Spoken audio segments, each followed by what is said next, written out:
What is it about vampires that people love so much? Vampires took over the entertainment world. It talks about our society and our humanity by looking at monsters. It's the pathos of the human condition, which is really ultimately everybody's search for love.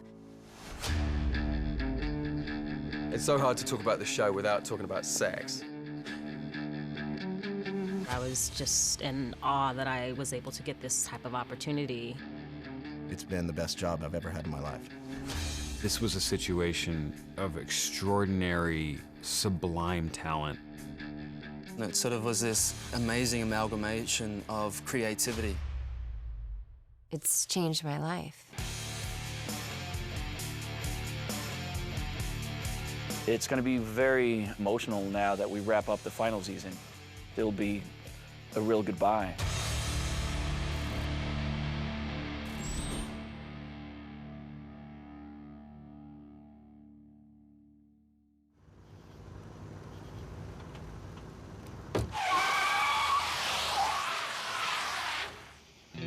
I had a dentist appointment in the Valley. Oh, God. I think it was in Encino, and for once in my life, I was early. And I had like 20 minutes to kill, so I went into a Barnes & Noble, and I saw a little paperback by Charlene Harrison. And the tagline on the front was, maybe having a vampire for a boyfriend isn't such a good idea. And I thought, that's funny. I'd never read any vampire fiction before, but I could not put it down. It was funny and smart and very authentically Southern, and I'm Southern, so I responded to that. And I thought, you know what, this would make a really good TV show. Y'all have True Blood, for real. You get vamps in here? I didn't even think we had any in Louisiana. I think the idea of vampires having come out of the coffin and trying to assimilate into mainstream society is a pretty brilliant idea. You two need to leave. All right. Cute, Billy Bob. Me?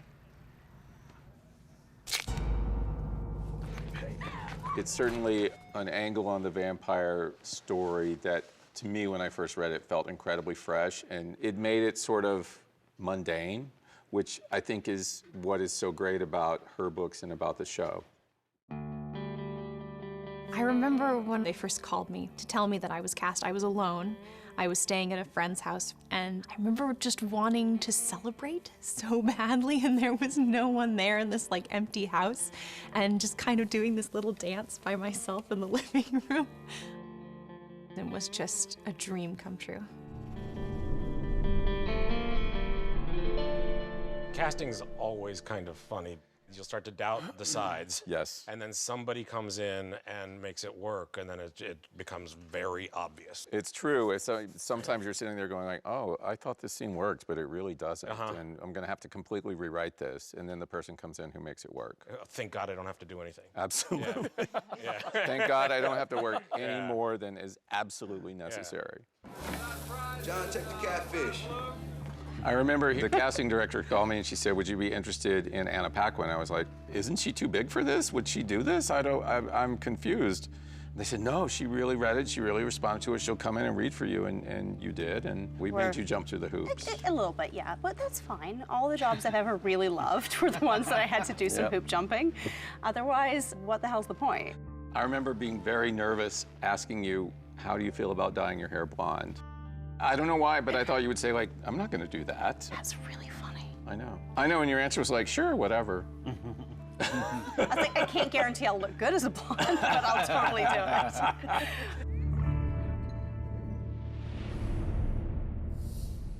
We had a really hard time casting Bill. We had actually taken a couple of people to the network, and they had said that's not the right person. And I was thinking, how are we going to find this guy? I was in London, and I had just returned home ignominiously with having been fired from a pilot. I'd just decided that that was it, and I'd given up, and I told my manager I didn't want to read anything. And then she said, okay, there's one script. Read the script, and I won't make you read any others. And that was your script. And that morning, went in. It's the first time I'd ever done the Southern accent. I hadn't practiced it. I just walked into the casting suite in London and put myself on tape. The size of that file was about this big. It was about the size of a postage stamp. And the minute I started watching it, I kind of went, oh, okay, we found him. Who's that? Oh, you noticed him, did you? No, it's not like that. I just... Everyone does. That's Eric. He's the oldest thing in this bar. 3, 2, 1, go! I remember the first time I met you, you had really long hair. And the second time... Not wig long, but like... No, it was long. You had long hair. I thought you looked like a Scandinavian farmer. Okay. Thank you. You came in to read for Bill. Yeah, I read the first book and I was like, I'm gonna audition for Bill? There's like a Viking Swedish guy here. But hey, why not? You know. So but that was for the pilot, and Eric doesn't show up until the 4th episode. Right. So. Right. But when you walked in, I kind of went, oh, that's Eric. My life. Tara, don't you be feeling sorry for yourself? That's just lazy. But why can't I keep a job? Maybe because you can't keep your mouth. Who asked you? I'll never forget when I came into that first scene I did with you and you just kind of opened your arms and you welcomed me. And I cannot tell you how safe I felt to work and be okay, even though I was really nervous. I was really nervous. Like, please don't fire me. Please don't fire me. I still worry about that. Yeah. I remember their first day. Yeah, it was down at Alex's Beach, bar, yeah. Oh, yeah. parking lot in Long Beach. You'd just flown in from the Philippines. Yeah, literally just flown in. Literally. Went to a Fang fitting. Went to wardrobe. They strapped me into that corset I couldn't sit down in. Met Anna and Steven. Who's the doll? Pam, this is Silky. Silky, this is Pam. Pleased to meet you. And I remember being so out of it that you had a line in Swedish. Och lilla djurpark börjar växa till sig. And I remember saying to you, is that Cambodian? And you went, yes. No. Yes, I'm happy. And you probably thought, who is this chick I'm stuck with? And I was like, I think he's kind of serious. I don't know if it was the first day, but one of the days on the pilot was 4 in the morning or something, and you and me and Anna started improving. Ooh, suck it. Chicka, chicka, brown round. It started with this one, though. He started doing it. They ain't scared of you, honey child. They scared of what's between your legs. Lafayette. That's nasty talk. I won't listen to that. It was like we were on some kind of psychotropic drug or something. Y'all bitches just don't know what you're missing. I got 6 gears on these hips. No, baby. You don't know what you're missing. You can watch her walk away, make you want to slap it. And then Lynn starts slapping herself on the butt. Yeah, It was 6 just- gears. I was like, all right, let's go. And Peaches crazy. and cream, peaches and cream. And that's when we started give doing you a little this. cocoa. Little cocoa and Yeah. peaches and cream and all this stuff. Take these, baby. Peaches and cream. I give you a little cocoa. Cream. Little cocoa. The script supervisor turned to me and said, they're not anywhere close to the lines. And I said, it's okay. It's totally okay. With the nature of the show too, because it is not necessarily that episodic classic where you sort of go back to where you start, that we as actors have a chance to play breadth and silence and live with these moments. It's about creating yourself. So that's, which gives you something of a journey to go towards. You're one sad, sorry freak, Bubba. Get a grip. Jesus, tits and God America, Jason. What is happening to me? I have found the writing consistently to be so self-evident that what you need to play a scene is 99.999% built into the scene. And that's my justification for why I've never done any homework on this show. That's hilarious. All of these approaches are equally valid. Yes. True Blood fans are the most passionate fans in the world, hands down. It's on the streets of Paris, I'd have someone point and yell, Le Loup-Garou, which is, you know, the Wolfman, or being, you know, Barcelona, Spain, and El Hombre Lobo. It's like a live audience in a way. I've had people come up to me and tell me they cannot stand the pitch of my scream. And then I have people who come up dressed like Ginger, and the love and enthusiasm is overwhelming. You do get some crazies every once in a while who don't have boundaries and are you know, asking you to lick them and bite them and, you know, do all of that crazy stuff. So, but you know, I wouldn't have it any other way. I have a lot of fun with it. The fans of this show are Dedicated. passionate. Nuts. They are a godsend because, I mean, they turn Without them, we don't have a show. Yeah, exactly. They turned the show into the phenomenon that it became, and we love each and every one of them.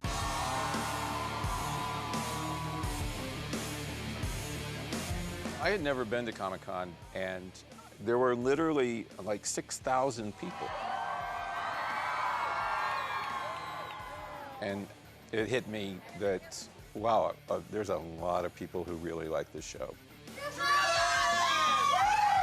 I love me some suke. You mean suke? Suke. I'd like to hear it again one more time, please. Suke. When you're at Comic-Con, it's like you're the Beatles. I mean, I felt like the president for half a second, you know? It's really a blast. It's kind of scary, though, sometimes a little bit. I got a message on my Facebook page. I am a vampire, and I am not happy with the way we are portrayed on this show. The Kenya airport, I got recognized, and I was like, wow, in Kenya. And then she was like, yeah, I love the show. And I'm like, where are you from? She's Texas. I was like, oh my gosh. That doesn't totally count. So exotic. So didn't somebody get a speech of yours tattooed on their ass or something? Oh, yeah. No, seriously. You know the speech about magic? What animates you no longer animates me. What does animate you then? Magic. Oh, come on, Bill. I may look naive, but I'm not. It's probably that big on her back. Wow. And it's probably 70 or 80 words. Just because you understand the mechanics of how something works doesn't make it any less of a miracle, which is just another word for magic. I love that the show speaks to them the way it does because I think the show is crazy entertaining. It is a fun ride. This is the kind of thing you hope for, is for people to love the show as passionately and as deeply as they do. True Blood broke some sexual boundaries on television. It's certainly the first time I know that my parents have sat down and watched softcore pornography together. So in that sense, it's definitely broken some boundaries. Sorry, Mom and Dad. The truth is, out there in the world, people are weird. People get freaky. It's okay. The horrors of intimacy, I have to admit, is a phrase I pulled out of my ass when somebody at HBO, basically, I was on the phone, and they said, in one sentence, tell me what the show is about. And I kind of went, the horrors of intimacy. And he said, okay. I would not have been able to pull that out of my ass. That's pretty good. And ultimately, I think that actually is what the show is about. How could a show about the horrors of intimacy not address love and being in love and what that means? Because to me, vampires are kind of a metaphor for sex. You know, I read in Hustler, everybody should have sex with a vampire at least once before they die.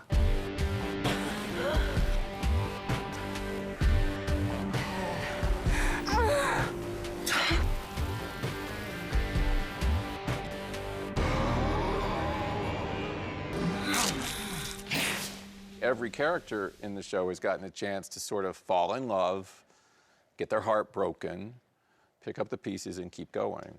It's also when you take a human life and measure it against a vampire life, vampires can have so many loves over the course of their lives, and humans have less time to have those loves. So, I mean, it's things like that that we're playing with. What was so wonderful about getting this character, the beauty and the poetry in it, is that he falls in love. For the first time in 140 years, I felt something I thought had been lost to me forever. There is something about this girl that is completely different from anything else, and it rekindles the possibility of hope. I love you, Suki Steakhouse. I love you too. A lot of it seems to me to be about Suki's sexual awakening. You know, the whole, she's a fairy, but metaphoric for her own power as a woman. And Absolutely.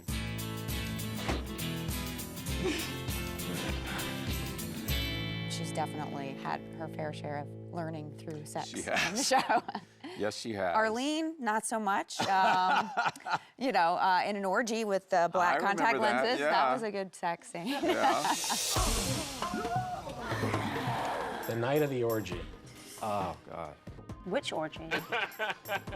There was just this moment where Alan and I were sitting behind the monitors, and we kind of couldn't believe how out of control this thing had gotten. I think whole relationships were had within the 3 days of that. I saw a lot of things that I cannot burn from my memory. Cannot unthink. Yes. Lolo Ednor The thing about Marianne is what she was preaching was basically a life of sensual fulfillment with no guilt and no shame. There is actually something kind of appealing about that because, I mean, wouldn't it be great to just sort of like let some hot, sexy creature just devour you? Okay, we don't want that to happen in real life. Really? Well, some of us don't. But I think in a way, the show lets people sort of vicariously experience that through all the crazy things that happen to all the characters. It's part of why the finale is daunting. As the person tasked with bringing this thing home, I'm very conscious of bringing it back to a center.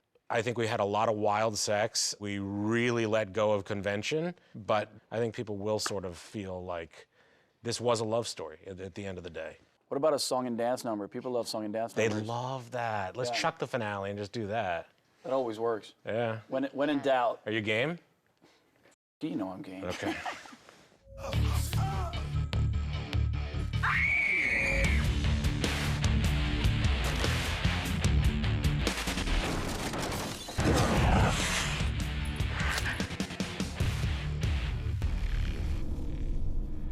The villains on this show have never been just evil.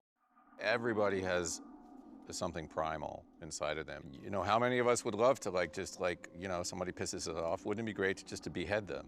A lot of times there's good and there's bad, and good must vanquish bad. But our show's about all of the stuff in between. That's what I had so much fun with Eric's character. He's presented as the bad guy. People are quite lazy in a way, and they want to be fed in a way. It's like, okay, easy, good guy, bad guy, and the girl, great, and you eat your popcorn. But then when Godric appeared and you realize, wait a minute, he actually cares about this guy, and there's some warmth in there. Godric. I find that dramatically very interesting because then people go like, wait, no. I was rooting for this guy, but this was a bad guy. Yeah, everybody's done something horrible. Yeah, we love our vampires, but they can be pretty savage. It's that vampire!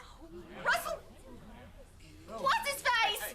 Edgington. Peace is for pussies. Russell Edgington, as played by the absolutely extraordinary Dennis O'Hare, is a total badass. Put your fangs away. He just had so much fun with that part. Fantastic! From watching him do Russell was just an absolute joy. Oh, they will suffer for their sins, my beloved. I swear. Like he was doing Shakespeare. Yeah. Yeah. We will eat you after we eat your children. Now time for the weather. Tiffany? When that episode went out, the next day, Obama came into a huge press briefing and opened with, "Did anybody see True Blood last night?" Are you kidding? Yeah. Wow. I like that scene when Sam is the fly and then he goes inside. Oh, yeah. And then That was good. That was special. that was amazing. Long shot of puking in your mouth was That was amazing. what I talked about the next day around the water cooler for sure. Ginger, enough! I asked you if you wanted my eyes and mouth open or closed. That's correct. She's like, should I take it in the mouth? Yeah. You know, should my mouth be open? I'm like, yes. It was a hose up the side of Long Shadow. And then if you followed the hose, there was a big orange ladder with like 2 construction workers pouring gallons of blood into this huge funnel, like shoving it in there. It felt like it lasted like a minute or 2. It's scary when you have that cannon shooting liquid, because I had that recently. Actually, it's not. Do you know why? Because nobody had ever had it before on the show, so I didn't actually know what was going to happen. And also, that was the first time that anyone That got... was the first fire hydrant of blood. Yeah. Yeah. That was the day I fell for Anna. Humans. Honestly, Bill, I don't know what you see in them. There's a lot of Nora's good death deaths. scene last year was interesting because it was a very emotional moment. And so we end as we begin. When I realized that she's drifting away, I kind of pick her up. They switched Wonderful Lucy out with a bag of blood. It's a blood balloon. Yeah, like this size, basically. I have to play the second half of the scene holding this blood bag, and then it explodes in my hands. You're like, I'm on set of True Blood with a blood bag, like this balloon basically. Like, no, don't leave me! Don't leave me! When Jessica and Hoyt first met in my bar. Hi. Hi. The tension between them was just wonderful. And how do you know I'm a nice girl? Because of your smile. That just has always stuck in my mind as one of the most beautiful, well-acted scenes in the show. One of my favorite episodes was where I got to birth the fairy babies.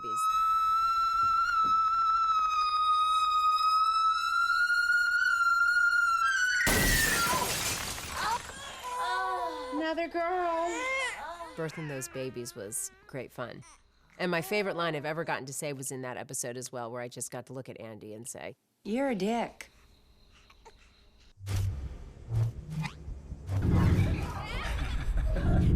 The drug trip that Lafayette and Jesus got to go on. We actually got to control the camera. We were attached together and it was on a pole facing towards us. And so we were spinning with it and moving around. Once you see it edited, it looks so trippy. That was probably one of my favorite experiences. Jason, thank you so much for inviting me into your home. My favorite scene was where Steve came out of the closet to Jason. You know, there's something that I've been gathering up the courage to tell you ever since the moment I found out you were sleeping with my wife. What hurt me was that she got to sleep with you. That was really, for the first time, Steve Newland revealed who he was and what his truth was and what his real feelings were. I'm a gay vampire American.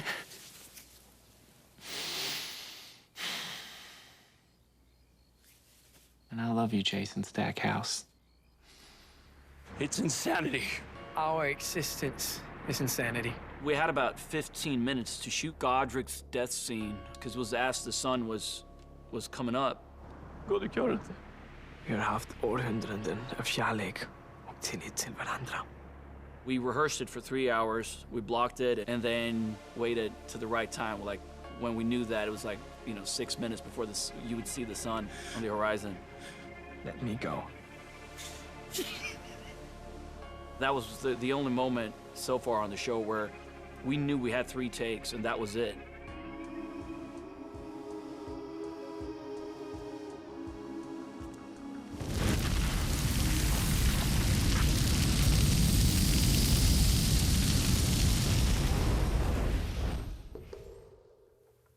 The difficult thing about really coming to terms with the fact that this show is ending is that it's ending.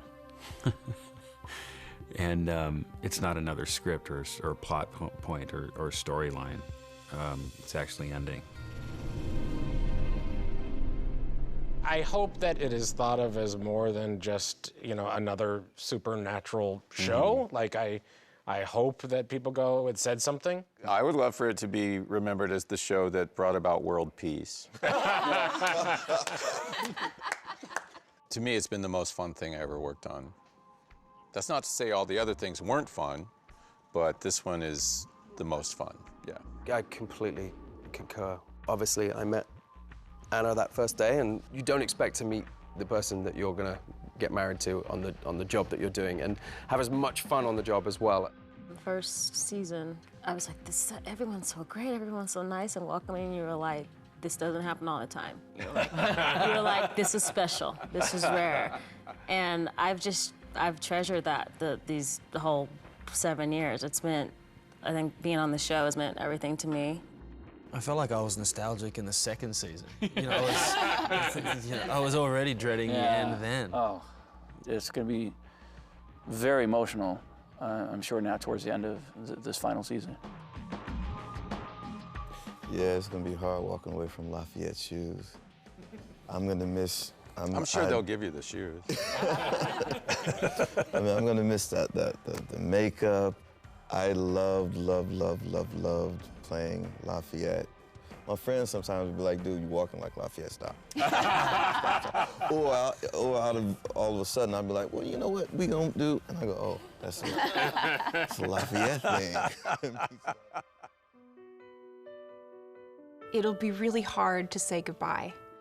Even when a character dies or leaves the show, a little piece of you goes, oh God, I'll never see that character again, and a piece of that will also be sad for me. It's actually hard to encapsulate what being part of a show like this means to me. I'll cry. My husband was saying, that's longer than high school and junior high. Except we don't have any of those bad people. It was a childhood dream for me as a kid who grew up watching horror movies to get to play a monster. I will remember and miss the people that I worked with on this show until my final days. This little moment in time has been an absolute dream. Dream come true. Show has changed my life. I will miss that terribly.